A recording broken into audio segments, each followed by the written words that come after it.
Hello students, कैसे हो आप सभी। स्वागत है आप सभी का वोल्केनो आईएएस के इस प्लेटफॉर्म पे। स्टूडेंट्स, अगर हम बात करें इसके लेक्चर की तो ये हमारा डेली क्विज का डिस्कशन लेक्चर है, जिसके अंदर हम डेली क्विज के क्वेश्चंस आपको देते हैं। हमारी वेबसाइट के ऊपर इन क्वेश्चंस को डेली अपलोड कर दिया जाता है, तो आप उन क्वेश्चंस को पहले प्रैक्टिस किया कीजिए। उसके बाद में आपको कोई क्वेश्चन है, हो सकता है कि उसके बारे में जानकारी ना हो, कोई क्वेश्चन हो सकता है कि उसके बाद में आपको पार्शली जानकारी हो, तो उसके लिए आप ये डिस्कशन लेक्चर देखिए। डिस्कशन लेक्चर में जो भी एक्स्ट्रा इन्फॉर्मेशन आपको मिलती है, जो भी यहाँ पे उस टॉपिक से रिलेटेड जो भी एक्स्ट्रा इन्फॉर्मेशन आपको बताई जाती है, तो उसको ज़रूर से कहीं ना कहीं नोट डाउन कीजिए। क्योंकि स्टूडेंट्स, जो यूपीएससी की प्रिपरेशन में एक इम्पोर्टेंट पिलर है रिवीजन।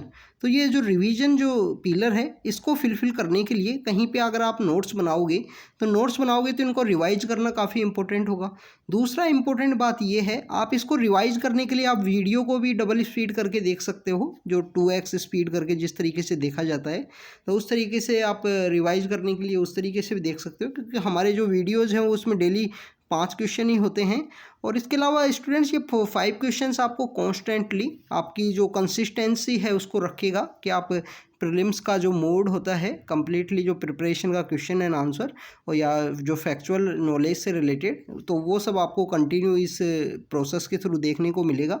आप डेली क्विज को करोगे तो आप कंटिन्यू इस प्रोसेस के अंदर रहोगे। और स्टूडेंट, आपको पता है कि यूपीएससी में जो प्रीलिम्स का जो एग्ज़ाम है वो कितना टफ एग्ज़ाम है, किस तरीके से कंपटीशन है वो इंक्रीज हुआ है प्रीलिम्स में भी, मेंस में भी, इवन लिस्ट के अंदर आना ही काफ़ी ज़्यादा टफ है। तो इसके लिए कंटिन्यू हार्डवर्क कीजिए, कंटिन्यू डेडिकेटेड वे में हार्डवर्क कीजिए। तो स्टूडेंट्स, आज का जो डिस्कशन है उसको स्टार्ट करते हैं। आज के डिस्कशन की अगर हम बात करें फर्स्ट क्वेश्चन में पूछा गया है, इंडिया के जो फिजियोग्राफी कुछ फीचर बताए गए हैं, कुछ एरियाज़ की बात की गई है। इसमें बताया गया है कि इनको अरेंज करना है ईस्टर्न एरिया से वेस्टर्न की तरफ में। सबसे पहले अगर हम बात करें, भागेलखंड की बात की गई है, फिर बात की गई है छोटा नागपुर प्लेट्यू की, और बुंदेलखंड की बात की गई है। तो स्टूडेंट्स, अगर हम बात करेंगे जो छोटा नागपुर प्लेट्यू है, ये आपको पता होगा जो झारखंड एंड छत्तीसगढ़ का जो रीजन है वहाँ पे ये बेसिकली पाया जाता है। झारखंड एंड छत्तीसगढ़ में पाए जाने की वजह से सबसे ईस्टर्न के अंदर अगर हम बात करेंगे, सबसे ईस्टर्न के अंदर तो छोटा नागपुर प्लेट्यू होगा। फिर इसके बाद में अगर हम देखें, जो भागेलखंड का एरिया है, भागेलखंड का एरिया जो ईस्टर्न मध्य प्रदेश है, और जो नॉर्थ ईस्टर्न मध्य प्रदेश, और जो अगर हम बात करें कि जो साउथ ईस्टर्न जो उत्तर प्रदेश का जो एरिया है वो भागेलखंड के अंदर आता है। जिसमें आप देखिए कि जो संगरौली है, जो रेवा है, सतना है, ये जो डिस्ट्रिक्ट हैं मध्य प्रदेश के, ये सब आपको देखने को मिलेंगे भागेलखंड के एरिया के अंदर में। स्टूडेंट्स, यहाँ पे जो लैंग्वेज भी यूज की जाती है भागेलखंड के अंदर में, जो भागोली लैंग्वेज उसको बोलते हैं। कुछ ट्राइब्स भी हैं जो यहाँ पे रहती हैं।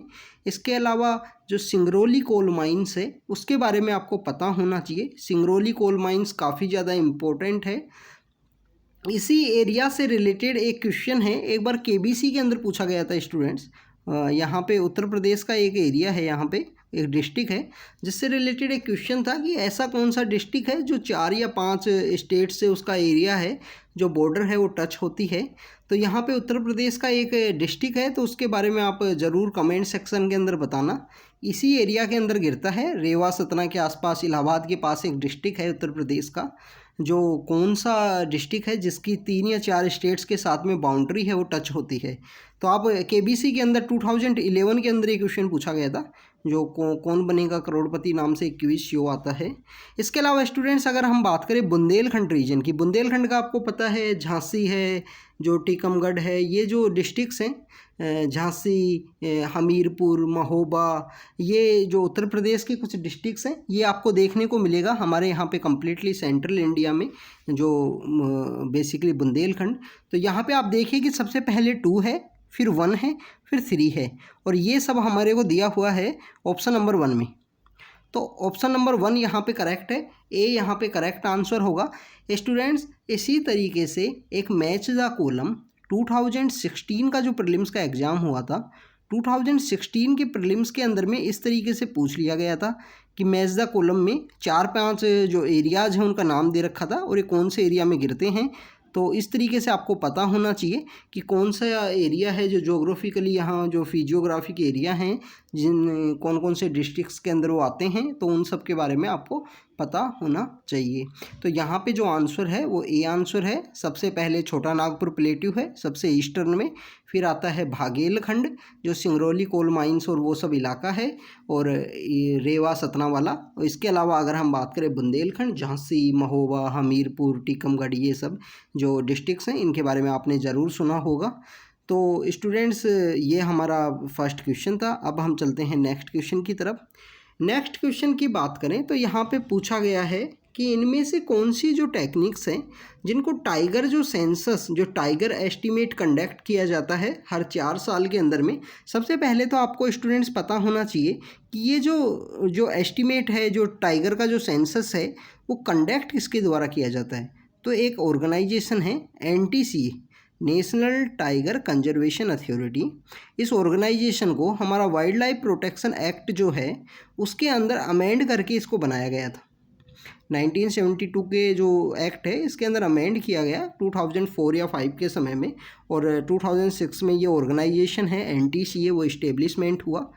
अगर इसके अलावा हम बात करें स्टूडेंट्स, जो एम स्ट्रिप नाम की जो टेक्नोलॉजी है इससे रिलेटेड 2017 का जो पेपर था प्रीलिम्स का, उसमें इससे रिलेटेड क्वेश्चन पूछ लिया गया था। उस समय में इस टेक्नोलॉजी को यूज किया गया था।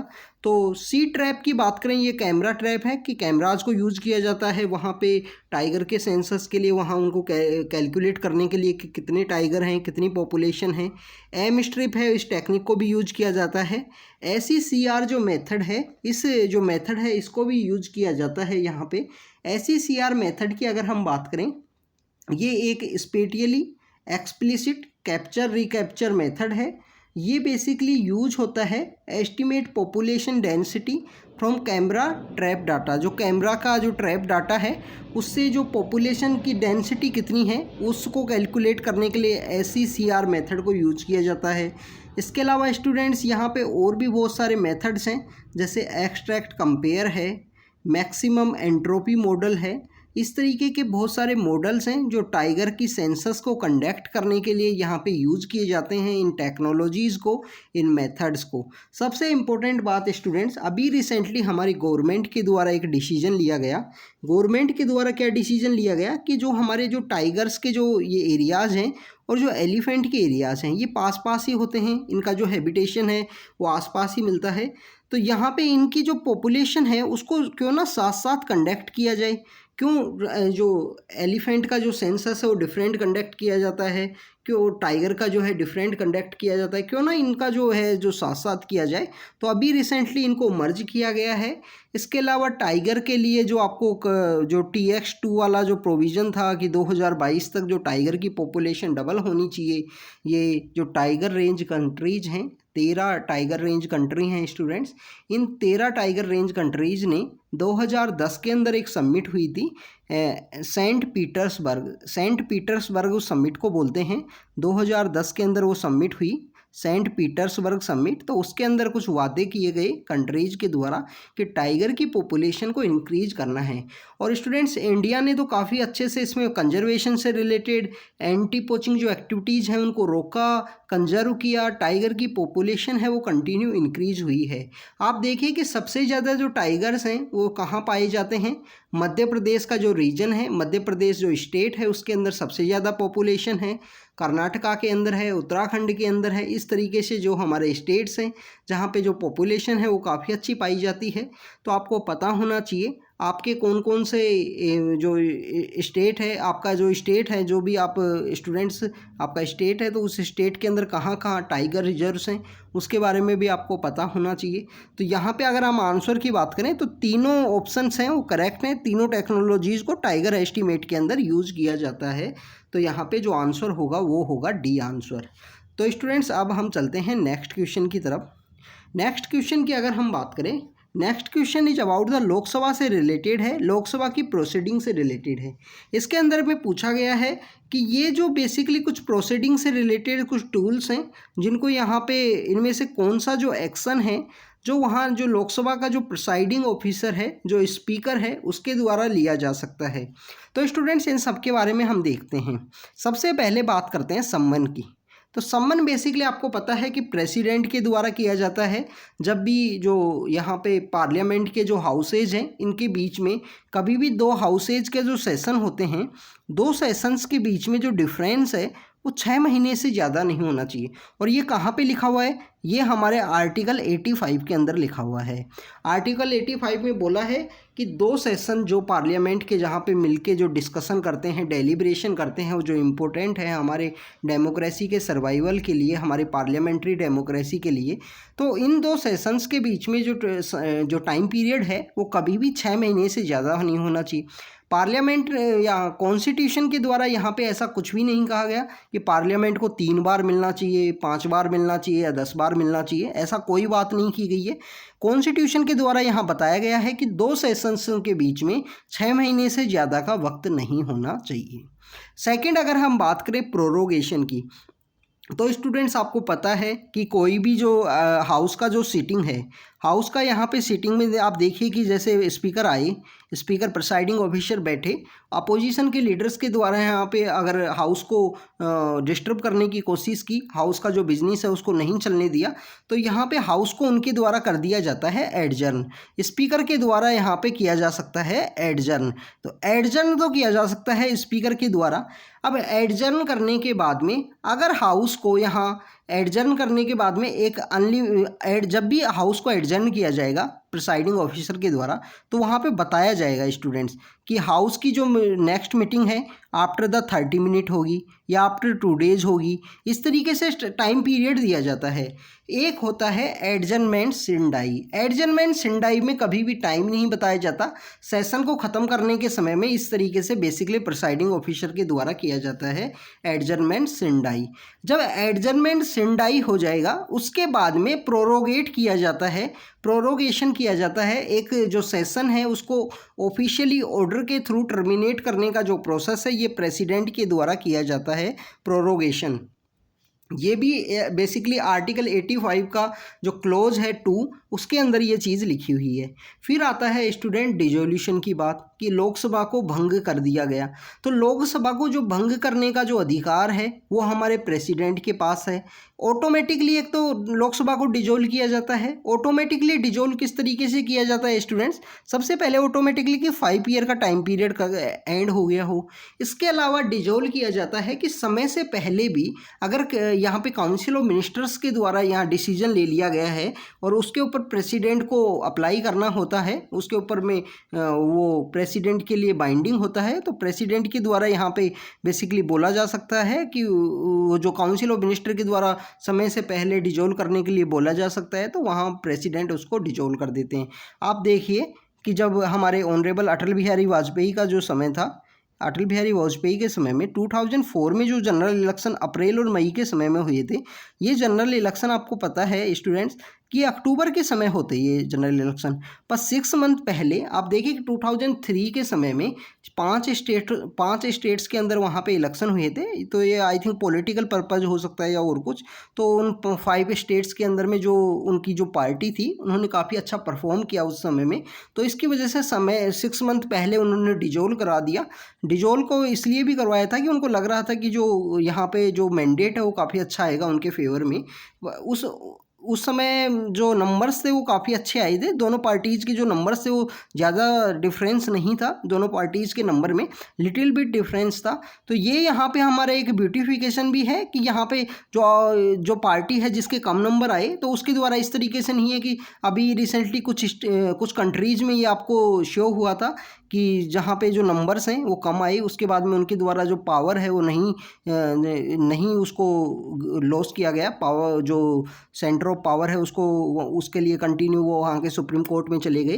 तो ये कंट्री में अभी रिसेंटली हुआ था, अगर आपको करंट अफेयर आप फॉलो करते हो तो आपको पता होगा।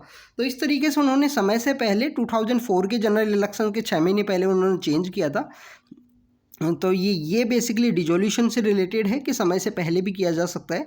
तो यहाँ पे अगर हम आंसर की बात करें तो एडजर्नमेंट ओनली एक प्रोसेस है जो स्पीकर के द्वारा किया जाता है। तो यहाँ पे जो आंसर होगा वो होगा बी आंसर। स्टूडेंट्स, एडजर्नमेंट और एडजर्नमेंट सिंडाई नाम से भी एक प्रोसेस है। वो बेसिकली दो यहाँ पे टेक्निक हैं। एडजर्नमेंट ही दिया हुआ है यहाँ पे अपने आंसर क्वेश्चन के अंदर में, तो एडजर्नमेंट ओनली प्रोसेस है जिसको यूज किया जा सकता है स्पीकर के द्वारा। इसके अलावा हम चलते हैं स्टूडेंट्स नेक्स्ट क्वेश्चन में। नेक्स्ट क्वेश्चन काफ़ी फैक्चुअल क्वेश्चन है, फंडामेंटल राइट का क्वेश्चन है, ये आपको पता होना चाहिए, काफ़ी ज़्यादा फैक्चुअल है। आर्टिकल 25 में जो हमारे यहाँ पे कुछ जो हम बात करें कि जो कुछ रेस्ट्रिक्शंस लगाए गए हैं उनके बारे में यहाँ पूछा गया है कि in the context of Indian constitution fundamental जो राइट है हमारा, freedom of conscience and right freely to profess, practice and propagate religion is not subject to which of the following restriction in India। तो students आपको पता है कि वहाँ पे 4 रेस्ट्रिक्शन हैं कि आप अपना रिलीजन को प्रोफेस कीजिए, प्रैक्टिस कीजिए, प्रोपोगेट भी कीजिए। अब बट यहाँ पे कुछ रेस्ट्रिक्शन है कि आप पब्लिक ऑर्डर को ख़राब नहीं कर सकते। हेल्थ, मोरलिटी, आप पब्लिक ऑर्डर, हेल्थ और मोरलिटी हैं। इसके अलावा कुछ अदर प्रोविजंस भी हैं, उन अदर प्रोविजंस को समय के साथ में ऐड किया जा सकता है। कंट्री का जो यहाँ पे अगर हम बात करें कि जो सोशल स्टेटस को देखते हुए, एजुकेशन को देखते हुए या उस समय की जो डिमांड है उसको देखते हुए कुछ अदर प्रोविजंस भी हैं, उनको ऐड किया जा सकता है। तो यहाँ पे जो आंसर होगा वो डी होगा, क्योंकि डिफामेशन जो प्रोसेस है, डिफामेशन आपको यहाँ आर्टिकल 25 का जो यहाँ पे रेस्ट्रिक्शंस है उनमें नहीं देखने को मिलेगा। तो डी यहाँ पे आंसर्स होगा। स्टूडेंट्स, इस तरीके से जो भी आर्टिकल हैं जिनके भी जो भी एक्सेप्शन हैं या जो यहाँ पे अगर हम बात करें रेस्ट्रिक्शंस हैं, इनके बारे में आपको पता होना चाहिए। स्पेशल फंडामेंटल राइट्स के अंदर में जो स्पेशल दिए हुए हैं, जैसे आर्टिकल 19 के अंदर जिस तरीके से बताया गया है कि आर्टिकल 19 के 1 के अंदर में 8 हैं या 6 हैं, इस तरीके से जहाँ जहाँ जो भी प्रोविज़न है उनके बारे में पता होना चाहिए। आप देखिए कि इसी से रिलेटेड आर्टिकल 19 की एक सब राइट है कि right to free movement in India में जो बेसिकली बताया गया, उससे रिलेटेड अभी जो मेंस 2022 का जो पेपर हुआ है तो GS2 के अंदर उस तरीके से क्वेश्चन पूछ लिया गया। तो आपको इस तरीके से पता होना चाहिए, आप वहाँ पे जब भी अच्छे से आप लिख पाओगे जब आपको कम्प्लीटली डिटेल जो नॉलेज है वो है फैक्चुअल स्टैंडर्ड बुक्स की। अब हम चलते हैं स्टूडेंट्स नेक्स्ट क्वेश्चन की तरफ। नेक्स्ट क्वेश्चन की अगर हम बात करें स्टूडेंट्स, तो नेक्स्ट क्वेश्चन में पूछा गया है कि रिसेंटली ये बेसिकली एक इंडेक्स था, एक रिपोर्ट थी कि ग्लोबल जो साइबर सिक्योरिटी आउटलुक है 2022 का, ये रिलीज़ किया गया है कौन से ऑर्गेनाइजेशन के द्वारा। तो स्टूडेंट्स आपको पता होगा एक इंडेक्स होता है ग्लोबल, अगर हम बात करें global cyber security index. Global cyber security जो इंडेक्स है वो बेसिकली एक इंडेक्स है, वो निकाला जाता है ITU के द्वारा, इंटरनेशनल टेली कम्युनिकेशन जो यूनियन है उसके द्वारा उसको रिलीज़ किया जाता है ग्लोबल साइबर सिक्योरिटी इंडेक्स को। और यहाँ पे जो बात की गई है वो की गई है आउटलुक की। यहाँ पे जो बात की गई है वो आउटलुक की बात की गई है। इंडेक्स बेसिकली ITU के द्वारा निकाला जाता है। जो इंडेक्स होता है साइबर सिक्योरिटी का, इसमें इंडिया की परफॉर्मेंस काफ़ी अच्छी होती है। हम बात करें ग्लोबल साइबर सिक्योरिटी जो आउटलुक है, इसको रिलीज़ किया जाता है स्टूडेंट्स WEF के द्वारा, वर्ल्ड इकोनॉमिक फोरम के द्वारा यहाँ इसको रिलीज़ किया जाता है। तो स्टूडेंट्स जो भी यहाँ इंडेक्स हैं वो रिलीज़ किए जाते हैं, उनकी जो ऑर्गेनाइजेशंस हैं, जो डायमेंशंस हैं, जो यहाँ पे किन किन पैरामीटर्स के ऊपर उनको रिलीज़ किया गया है, तो इनके बारे में आपको पता होना चाहिए। वर्ल्ड इकोनॉमिक फोरम के द्वारा और भी बहुत सारे इंडेक्स निकाले जाते हैं, जैसे आप देखिए कि हम बात करें कि एनेबलिंग ट्रेड रिपोर्ट है, ग्लोबल कंपटीशन रिपोर्ट है, इसके अलावा ट्रैवल एंड टूरिज्म से रिलेटेड भी एक इंडेक्स है वो रिलीज़ किया जाता है, gender gap report, human capital index भी रिलीज़ किया जाता है वर्ल्ड इकोनॉमिक फोरम के द्वारा। तो हमको पता होना चाहिए वर्ल्ड इकोनॉमिक फोरम की जो मीटिंग है डावोस के अंदर होती है, हर साल होती है उसको। इसी तरीके से एक जो मीटिंग है सऊदी अरेबिया के द्वारा कंडक्ट की गई, और सऊदी अरेबिया की उस मीटिंग में हमारे ऑनरेबल प्राइम मिनिस्टर ने बोला था कि डावोस इन द डेजर्ट के रूप में उसको संबोधित किया था हमारे ऑनरेबल प्राइम मिनिस्टर के द्वारा उस मीटिंग को। तो स्टूडेंट्स ये हमने देखा ग्लोबल साइबर सिक्योरिटी आउटलुक 2022 जो निकाला गया है WEF के द्वारा, वर्ल्ड इकोनॉमिक फोरम के द्वारा। जो ग्लोबल साइबर सिक्योरिटी जो इंडेक्स है वो रिलीज किया जाता है यहाँ पे ITU के द्वारा, इंटरनेशनल टेली कम्युनिकेशन यूनियन के द्वारा। तो स्टूडेंट्स ये हमारा बेसिकली आज का डिस्कशन था। हमने ITU का इंडेक्स के बारे में देखा, ग्लोबल साइबर सिक्योरिटी आउटलुक ये रिपोर्ट है WEF के द्वारा निकाली जाती है उसके बारे में देखा, आर्टिकल 25 के जो रेस्ट्रिक्शंस हैं उनके बारे में देखा। हमने यहाँ पे देखा कि स्पीकर के द्वारा यहाँ पे कौन कौन से जो फैसले हैं वो ले लिए जाते हैं उनके बारे में देखा। हमने जो टाइगर के सेंसस में जो टेक्निक्स यूज की जाती हैं, सी ट्रैप है, एम स्ट्रिप है, SCCR मॉडल है, इसके अलावा और भी जितने मॉडल्स हैं उनके बारे में हमने यहाँ डिस्कस किया। हमने इन रीजन्स के बारे में देखा, भागेलखंड, बुंदेलखंड एंड द छोटा नागपुर प्लेट्यू। यहाँ पे आपको एक क्वेश्चन बताना है कि उत्तर प्रदेश का वो कौन सा डिस्ट्रिक्ट है जिस डिस्ट्रिक्ट के अंदर में बेसिकली वहाँ 3-4 स्टेट्स के साथ में उसकी बाउंड्री शेयर होती है। ये KBC के अंदर पूछा गया था, तो आप बताना, गूगल करके भी यूज़ कर लेना आप। तो students, this is all about today discussion. आप इन क्वेश्चंस की प्रैक्टिस कीजिए, जो भी एक्स्ट्रा इन्फॉर्मेशन आपको मिली है उसको नोट डाउन कीजिए। Thank you students, thank you very much.